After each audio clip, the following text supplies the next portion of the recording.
আসসালামু আলাইকুম ওয়া রাহমাতুল্লাহি ওয়া বারাকাতুহু। প্রিয় নাজরিন, আমার ভাই বন্ধু, আপনি যদি পরীক্ষায় পাস করতে চান তাহলে আপনি কলমে এই দোয়াটা পড়ে ফু দিবেন ইনশাআল্লাহুল আজিজ।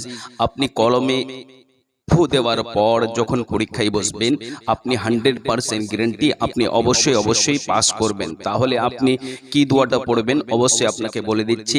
এশার নামাজ পড়ার পরে 3 বার দরুদ শরীফ পড়বেন, দরুদে ইব্রাহিম, আর পড়বেন 111 বার রব্বে জিদনি ইলমা, রব্বে জিদনি ইলমা, রব্বে জিদনি ইলমা।